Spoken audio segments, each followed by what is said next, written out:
and welcome to another video. We are out in the woods. It's a cool autumn afternoon and we're looking for mushrooms. Always look for dead wood.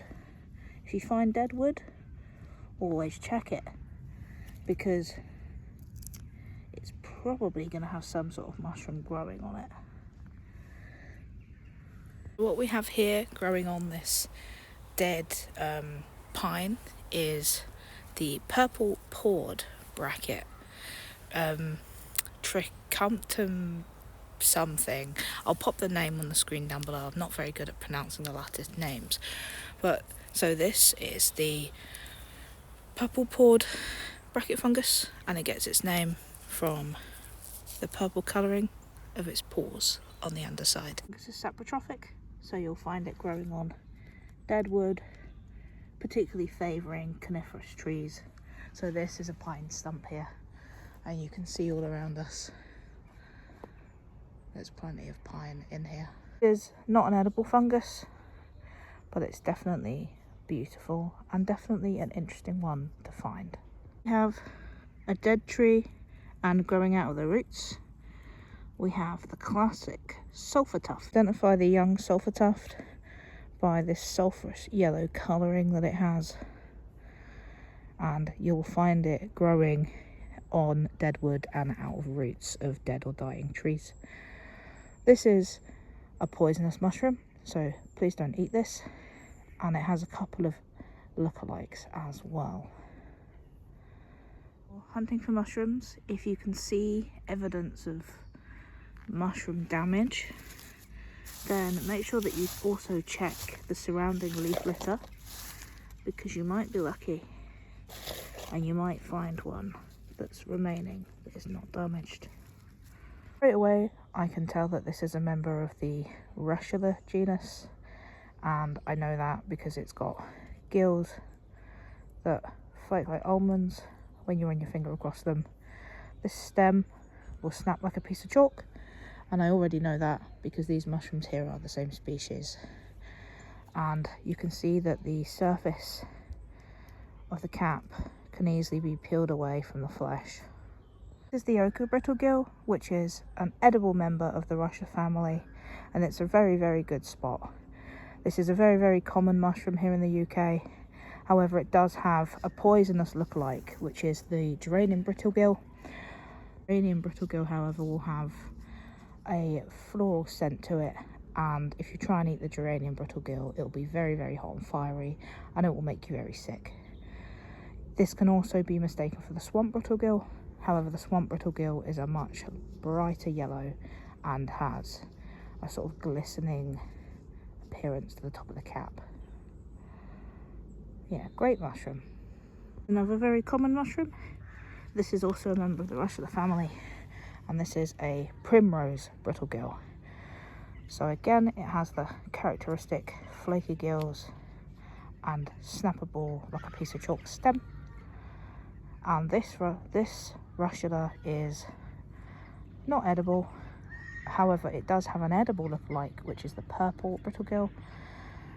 The main way to tell the difference is that the purple brittlegill is absolutely white all over the gills and the stem, whereas the primrose brittlegill has this purple blushing on the stem. At the base of this pine tree here, we have another member of the Russula family. This is Russula emetica, or the sickener, and you can probably guess by the name that this Russula, if you eat it, will make you very sick. Many species of mushroom, the Russula emetica is a mycorrhizal fungus, so it will form relationships that are beneficial with its host tree. In this case, the host tree is a pine, and it will help the host tree to access nutrients from the soil in exchange for carbohydrates that the tree produces. Base of this tree here, we have another mushroom. Let's see what this is. So at the base of this pine we have a false chanterelle. I know that this is the false chanterelle because it's orange instead of yellow. It has true gills instead of false gills.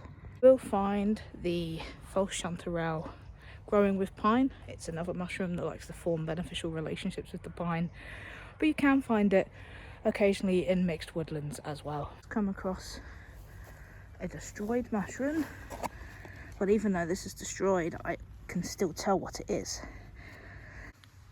So the Amanita muscaria is known for its warty cap that is bright red. It also has a white skirt and white gills and a white stem, and this mushroom is considered to be toxic. Deaths from this mushroom are rare, and some cultures do eat it. Some cultures use it for its hallucinogenic properties, but it's really, really important that you don't eat this mushroom because it could kill you. Spotted another mushroom down here, and well, this mushroom does not have any purple blushing on the stem, but it does have the purple or wine red top with the dark centre and brittle gills. So that tells me that this is the edible purple brittle gill and not the inedible primrose brittle gill. I found two species of purple russula that look very, very similar, but one is edible and the other is toxic. And while the toxic one won't kill you, it will give you a very, very, very upset tummy. So I just thought I would take a little bit of time to explain the differences between the edible purple brittle gill and the inedible primrose brittle gill. Both these mushrooms are very, very common, and while the primrose brittle gill tends to favour coniferous woodlands and pine, the purple brittle gill can be found in mixed woodlands but is often associated with trees like the beech. We have the inedible primrose brittle gill on the left and the edible purple brittle gill on the right. So the first distinct difference is the cap colour. So the inedible brittle gill has a more diluted cap colour and is more of a pinky purple, whereas the edible purple brittle gill has a very dark, distinct coloured cap with a sort of dark, almost black coloration in the centre. The cap colour is not always a reliable way to tell the difference because the mushrooms, they can present slightly differently. So this mushroom can often have a cap colour as dark as this. Just depends on the genetic variation. But if we turn these mushrooms over, you'll see that the edible purple brittle gill has a white stem that's sort of going a little bit off-white with age, but the inedible primrose brittle gill has a bit of purple blushing on its stem. You'll also notice that the gills look very similar, although the inedible primrose brittle gill can often have more pale yellow gills. If you break the two mushrooms open, you can see that they both have adnex gills, meaning that they are attached to the stem. However, the inedible primrose brittle gill has gills that are slightly, ever so slightly, decurrent. It can be virtually impossible sometimes to tell the difference between the russulas without a spore print or a microscope, but just by learning to take a closer look at some of the identifiable features on the mushroom, you can greatly reduce your chances of picking the wrong species. Spotted a bolete, I believe.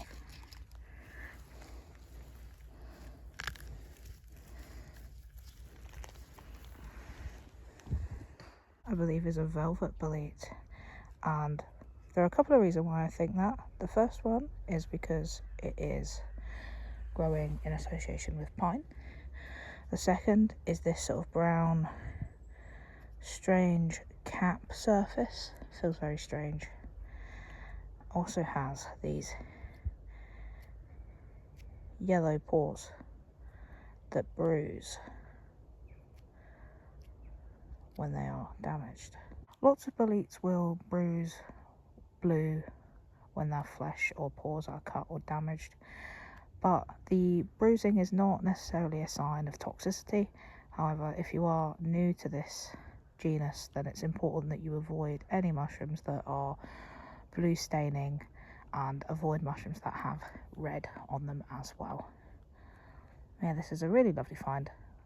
I am in Scotland, and this mushroom is a lot more common in Scotland than it is in England. So this is a great find. From down here, at the base of this beech tree is a shaggy scaly cap, and you can probably see how it gets its name, because it does have a very shaggy scaly cap. Fortunately, this is a parasitic mushroom, and it feeds on weak, dying trees, eventually killing them, and then it becomes a saprotrophic mushroom and decomposes what's left of its host. So seeing it on this very, very large tree, this very large beech, is obviously not good for the beech. Here we have some very, very, I guess, ugly looking mushrooms because they're just very brown. And these are ugly milk caps. These mushrooms are a member of the Lactaris genus, and I know that because their gills are secreting milk or latex where they are damaged. Pretty much right next to those ugly milk caps, we have another mushroom here as well. So here we have a much larger example of the velvet bolete. The other one that we found was quite small, but this one is large. It's a lot drier, and it's got that nice velvety texture to the cap and the bruising pores. This mushroom does grow in association with the pine, and while there are no pine in this immediate little circle, mushrooms can grow, 20 to 25 meters away from their host tree. So there are a lot of pine in the area, so I'm not surprised to see this mushroom here. Here on this dying birch we have a birch polypore. The birch polypore is a medicinal fungus that can be used for cough, cold and flu-like symptoms. It can also be used to create an antiseptic plaster. You can light fires with it, and you can strop your knife on the hardened brown surface. I think that concludes today's mushroom walk. We found some edibles, some poisonous, some parasites and some saprotrophic mushrooms. So it's been a really, really good find, really, really good walk today. I hope that you learned something, and remember that it takes time and it takes practice to be able to identify all these mushrooms. So get out there, get your hands dirty, spot some mushrooms, and I'm sure you'll get it eventually. If you like what you see and would like to see more videos from me, be sure to like, subscribe, leave a comment. You know how it is. If you're enjoying the mushroom content, let me know, and if you would like me to talk more about other foraging things that I'm seeing, like the plants and the trees as well as the mushrooms, then let me know. But yeah, thanks for watching, and I'll see you guys in the woods.